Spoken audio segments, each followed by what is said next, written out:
Deus, queridos irmãos, vamos aí abrir nossas Bíblias em Marcos, capítulo 5.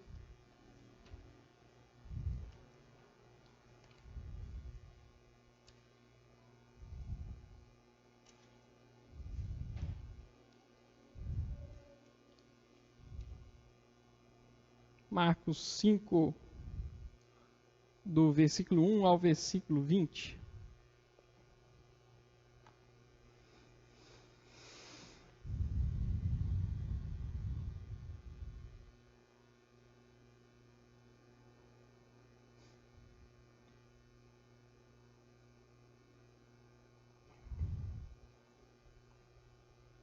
Marcos capítulo 5,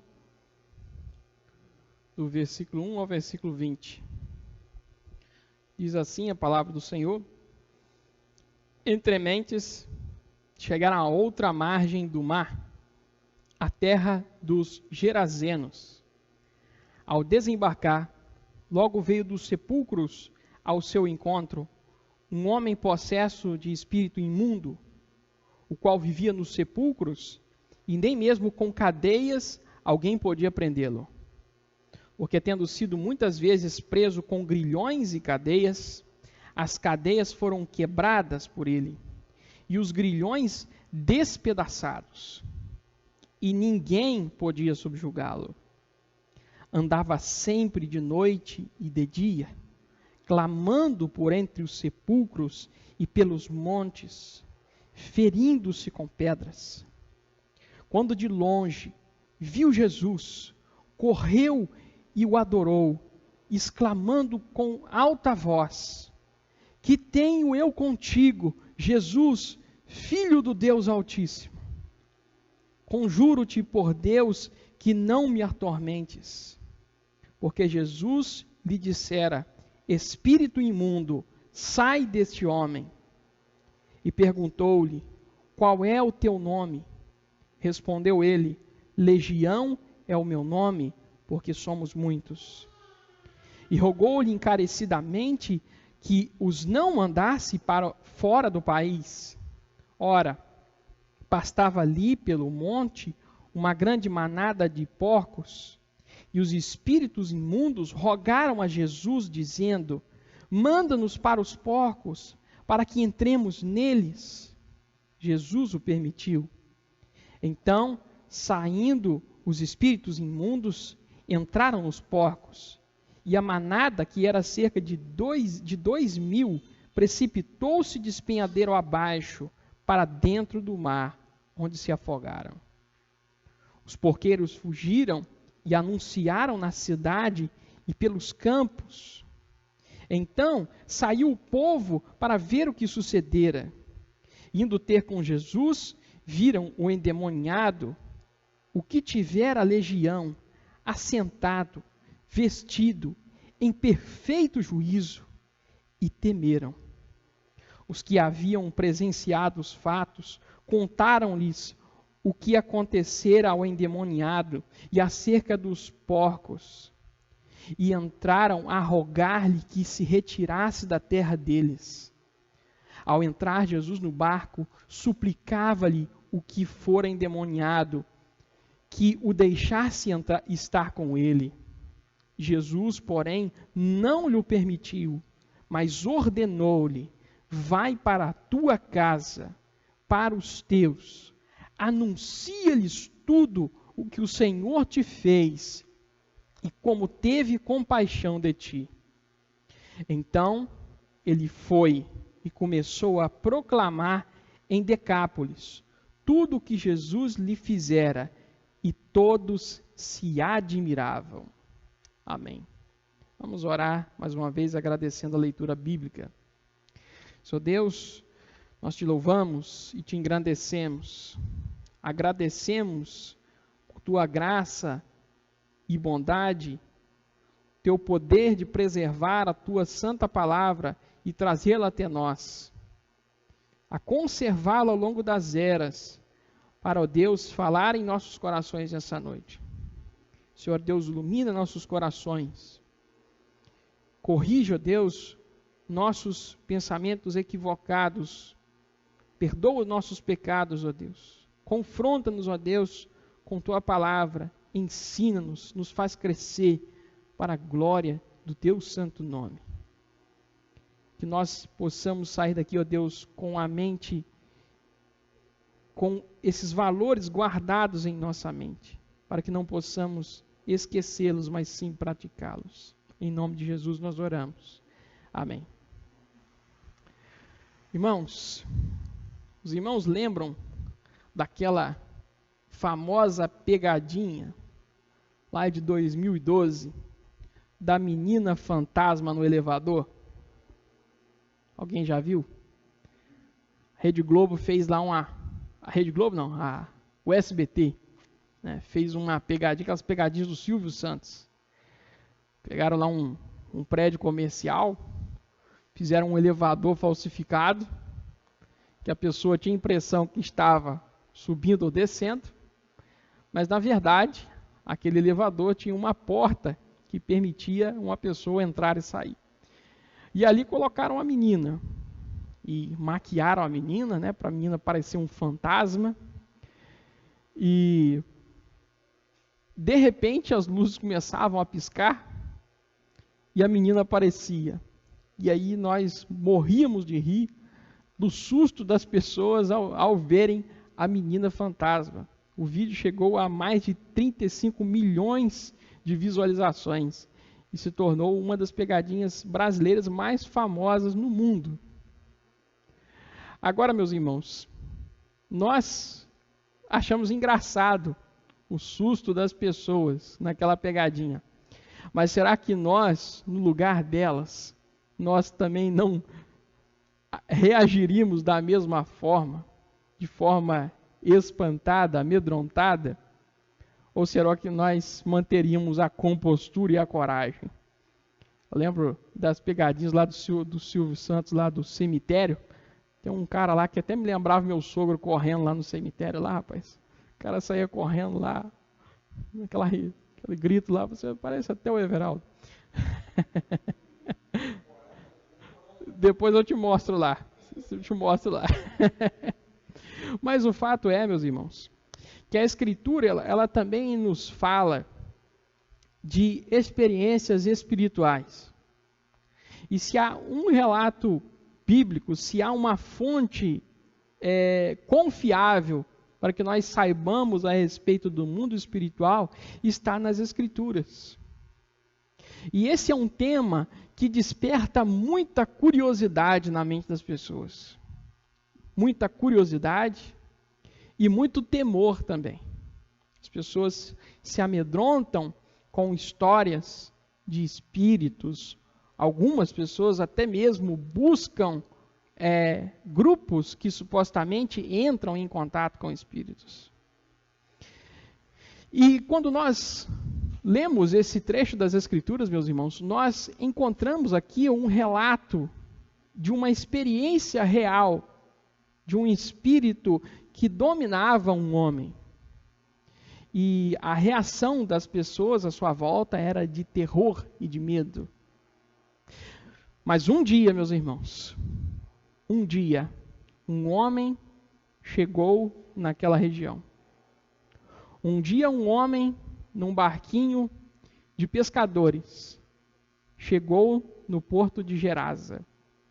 E a história daquele homem e daquela cidade nunca mais seria a mesma. E essa história é a que nós trataremos nessa noite. E nós trataremos aqui a respeito do poder de Jesus diante dessas manifestações que conhecemos como manifestações malignas. E deixa eu beber um golinho d'água aqui, porque eu estou com sede. A primeira coisa que nós aprendemos ao ler esse trecho das Escrituras, meus irmãos, é que o poder do maligno, o poder de Satanás, ele não pode ser desprezado.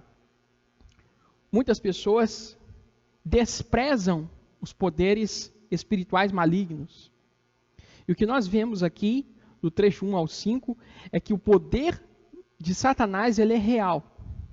Vamos ler aí novamente o trecho. Veja só.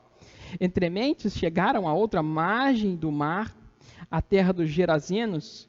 Ao desembarcar, logo veio dos sepulcros ao seu encontro um homem possesso de espírito imundo. Marcos faz questão de mostrar esse espírito como um espírito imundo, um espírito sujo, ou um espírito que tornava aquele homem cerimonialmente impuro, incapaz talvez de adorar a Deus, com certeza sim, né? Mas o fato é que ressalta a imundície desse espírito, a sua vileza, a sua sujeira. E o relato aproxima ainda mais essa imagem de algo putrefato, algo sujo, nojento. Ele vivia nos sepulcros. E nem mesmo com cadeias alguém podia prendê-lo. Porque tendo sido muitas vezes preso com grilhões e cadeias, as cadeias foram quebradas por ele e os grilhões despedaçados, e ninguém podia subjugá-lo. Então aquele homem vivia num cemitério entre os sepulcros. Num lugar que até hoje as pessoas têm mais medo, né? Na verdade, o cemitério não deveria ser um lugar amedrontador, né? Afinal de contas, todo mundo que está ali já está morto, né? Com exceção, obviamente, desse homem. Ele estava entre os sepulcros e, obviamente, estava vivo e possuído por espíritos, que nós veremos aqui, uma quantidade enorme de espíritos imundos, malignos. E esse jovem, esse homem, nós não sabemos, né, exatamente a idade, o texto irá narrar que ele vivia entre aqueles sepulcros. Ao compararmos o relato com os relatos de Mateus e de Lucas, nós vemos que as pessoas temiam passar por ali, elas se amedrontavam, porque ele era um espírito violento. Na verdade, eram 2 endemoniados. E aí os irmãos podem perguntar, então será que Marcos errou o seu relato? Não. Aqui nós temos aquilo que nós chamamos das particularidades de visão dos autores dos sinóticos. Porque muitas vezes um autor dos evangelhos ressalta um ponto que outro não ressalta. Então Marcos aqui, ele deseja ressaltar um desses endemoniados que tinha o seu aspecto mais violento, mais autoritário, né, mais dominador, digamos assim, entre os dois ali presentes. E o fato é que esse endemoniado tinha uma força descomunal. Diz o texto que as cadeias e grilhões ele despedaçava. As pessoas não conseguiam prender esse homem, não conseguiam amarrá-lo, não conseguiam colocar ali algemas, e se conseguisse as algemas, eram incapazes de manter aquele homem preso, aprisionado. Quando nós olhamos para os outros relatos, e para esse relato também nós vamos perceber também que esse jovem, ele andava nu, sem roupas. E por fim, o texto destaca que ninguém podia dominá-lo e que ele vivia andando de noite e de dia, clamando, gritando e ferindo-se com pedras.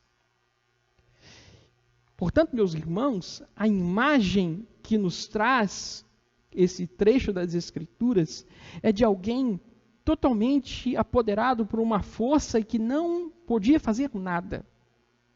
Nem essa pessoa podia fazer nada por si mesma e nem as pessoas à sua volta.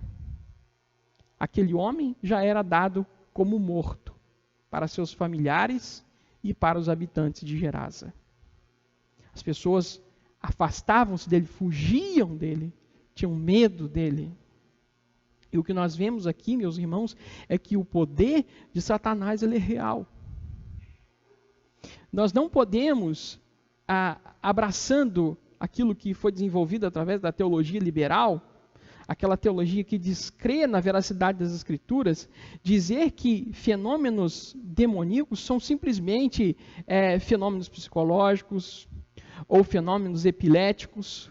Não, meus irmãos, a Bíblia de fato narra que os poderes malignos, eles são reais. E eles podem acometer pessoas.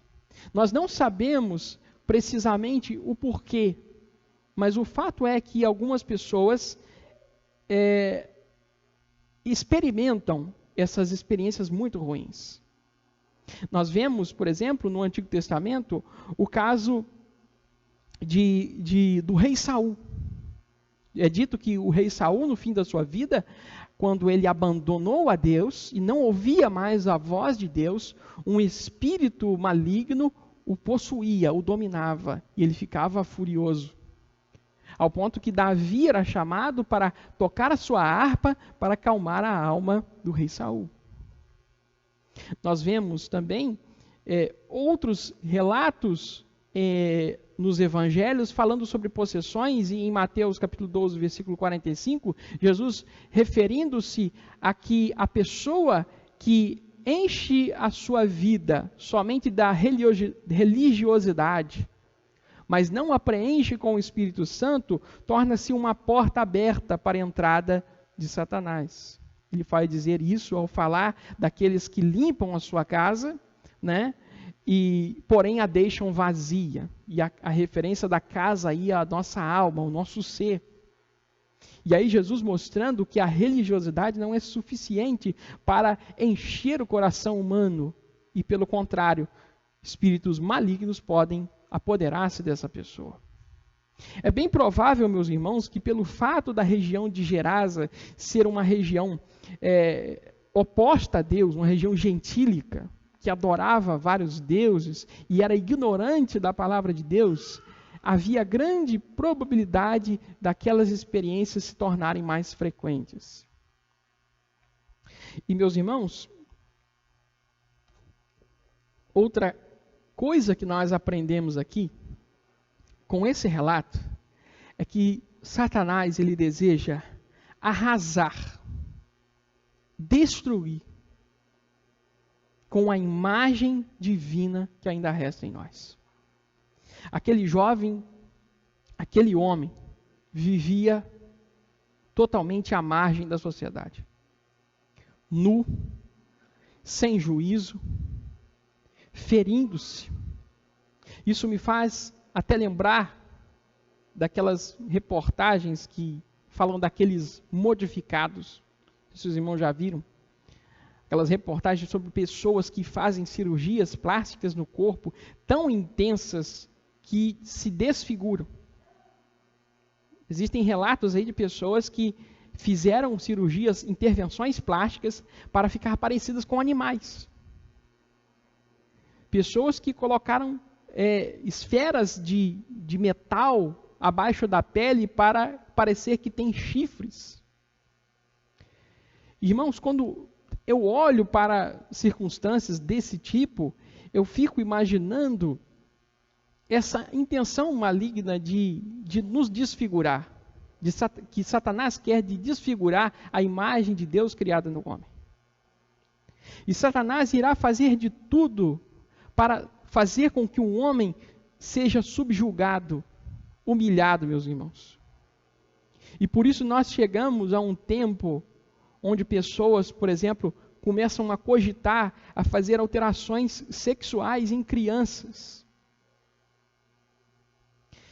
E desmembrar partes do próprio corpo.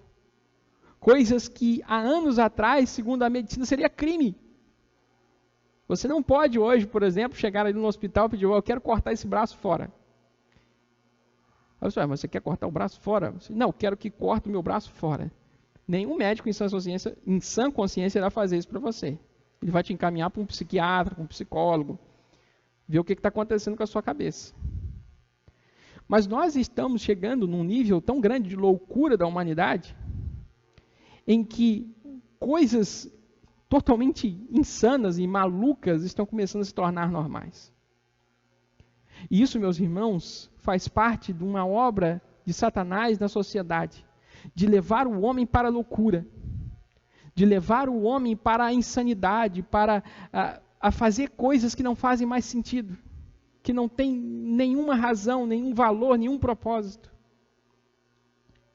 Agora, meus irmãos, se por um lado esse texto nos ensina que nós não podemos desprezar e rejeitar o poder de Satanás, ele nos ensina também que Jesus ele tem poder para subjugar o diabo e anular toda a sua força. Quando nós lemos versículo 6, nos diz que quando de longe viu Jesus, correu e o adorou, e exclamando em alta voz, que tenho eu contigo, Jesus, Filho do Deus Altíssimo? Conjuro-te por Deus que não me atormentes.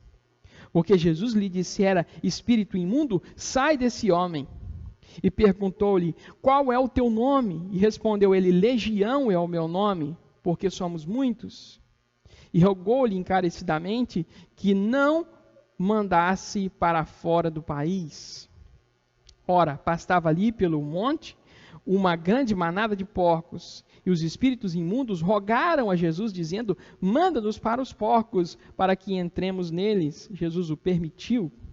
E então, saindo os espíritos imundos, entraram nos porcos, e a manada, que era cerca de 2.000, precipitou-se de despenhadeiro abaixo, para dentro do mar, onde se afogaram.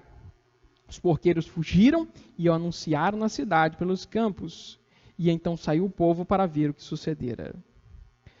A primeira reação, meus irmãos, desses possessos e desse endemoniado, quando vê Jesus chegar à margem do mar da Galileia, quando vê o barco que Jesus chegava a portar, é que aquele endemoniado, ele corre diante de Jesus, e ele já corre, diz o texto, adorando a Jesus.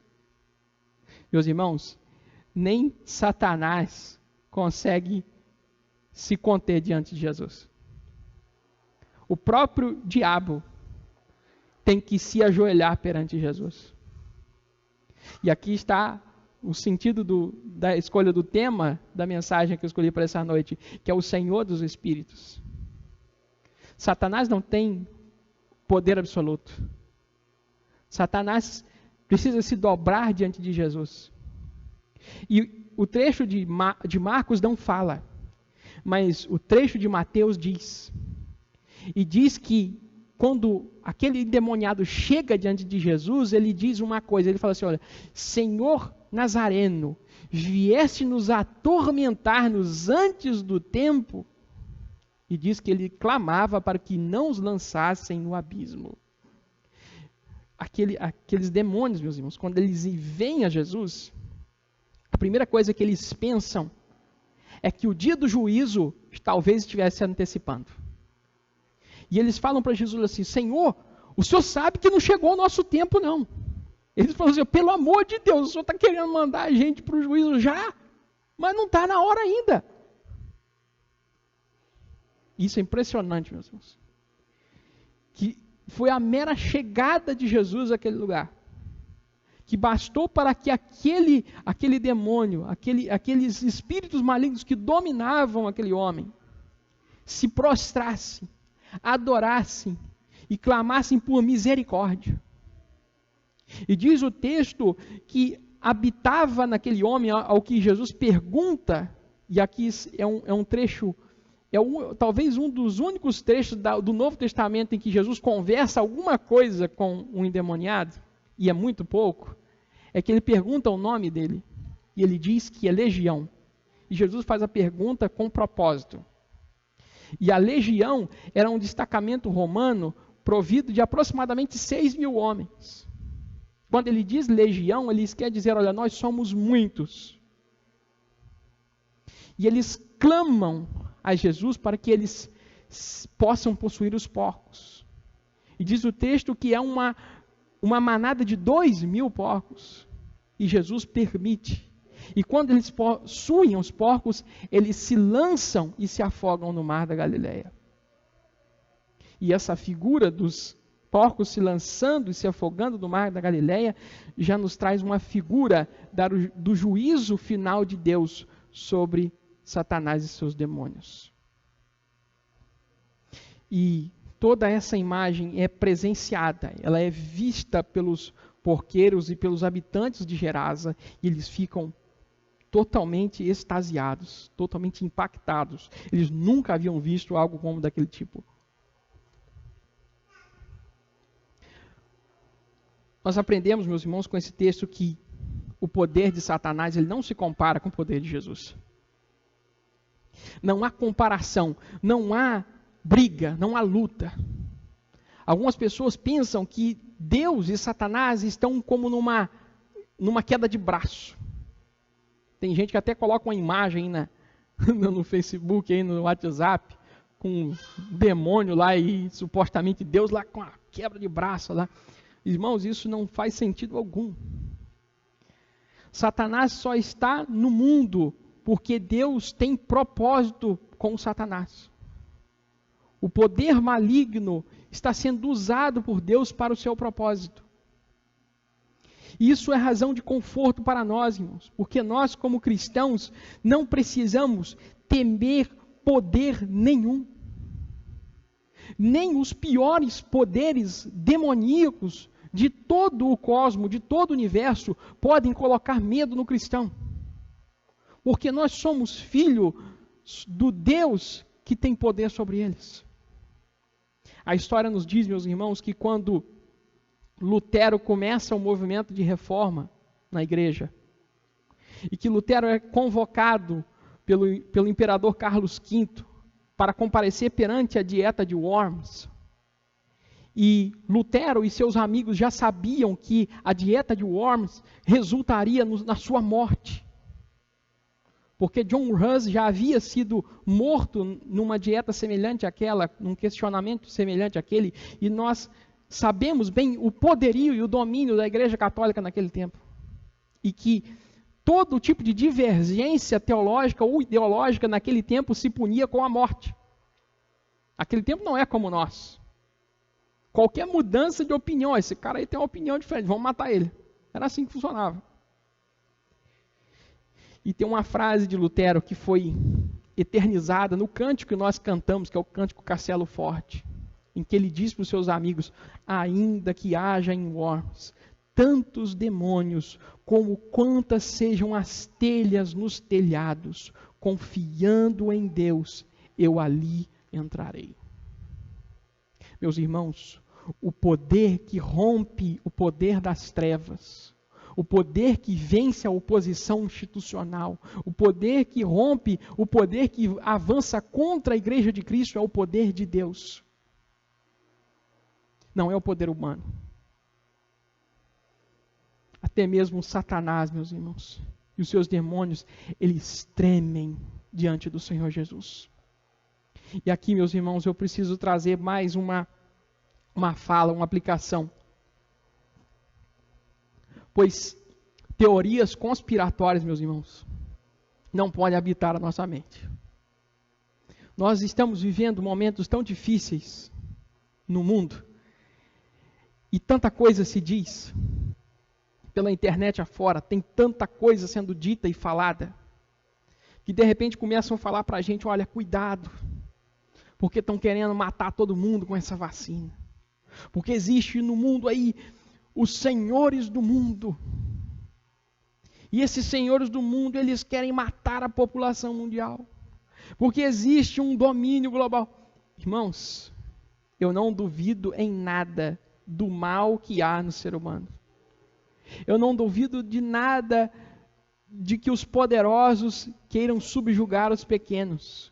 Mas o fato é, meus irmãos, que se nem Satanás tem poder para fazer o que ele quer no mundo, quanto mais meros homens. Se um dia nós formos subjugados por um governo anti-Deus, se algum dia nós nos entregarem uma vacina que irá nos matar ou coisa semelhante, isso está nas mãos de Deus, meus irmãos. Nós não precisamos viver a nossa vida com medo e imaginando tantas possibilidades possíveis para que nós possamos viver. A Bíblia nos diz que Deus revelou algumas coisas para nós, outras Ele não revelou. Quando os discípulos chegam até Jesus em Atos capítulo 1, e eles perguntam: Senhor, será nesse tempo que o Senhor restaurará o reino a Israel? Jesus volta-se para ele e diz: olha, não vos compete saber o que Deus, o Pai, estabeleceu pelo seu próprio poder. E ele diz: mas recebereis poder. e proclamareis na Judéia, Samaria, até os confins da terra. O importante para nós como igreja, meus irmãos, é sabermos que enquanto estivermos na terra, nossa missão precisa ser cumprida. E deixemos nas mãos de Deus aquilo que nós não sabemos. Porque é impossível, meus irmãos, vivermos à luz daquilo que não conhecemos. E nós confiamos num Deus que governa sobre todas as coisas. Em último lugar, meus irmãos, nós aprendemos nesse trecho das Escrituras que Jesus ele tem o poder de consertar aquilo que o diabo arruinou. Ao lendo versículos 15, nós lemos: indo ter com Jesus, viram o endemoniado, o que tivera a legião, assentado, vestido em perfeito juízo, e temeram. Os que haviam presenciado os fatos contaram-lhes o que acontecera ao endemoniado e acerca dos porcos. E entraram a rogar-lhe que se retirasse da terra deles. Ao entrar Jesus no barco, suplicava-lhe o que fora endemoniado, que o deixasse estar com ele. Jesus, porém, não lhe permitiu, mas ordenou-lhe: vai para a tua casa, para os teus, anuncia-lhes tudo o que o Senhor te fez, e como teve compaixão de ti. Então ele foi, e começou a proclamar em Decápolis tudo o que Jesus lhe fizera, e todos se admiravam. Meus irmãos, por mais que o diabo tenha tentado arruinar as nossas vidas em algum momento no passado, Jesus tem o poder de não somente quebrar as obras do diabo, mas como restaurar o homem a ele. Aquele jovem que ninguém mais tinha solução para a vida, aquele jovem que ninguém via mais esperança, chegou diante de Jesus, estava diante dele, vestido, são, com juízo perfeito. Nós imaginamos talvez que se ele fosse tivesse um outro tipo de doença psicológica ou um trauma, ele tivesse talvez que passar por anos de tratamento psicológico. Mas aquele homem foi perfeitamente restaurado por Deus. Jesus curou a sua vida, o transformou. Muitas pessoas, meus irmãos, desejam muito mais aquilo que o mundo oferece do que as riquezas de Deus. Os homens de Gerasa clamaram a Jesus para que ele fosse embora.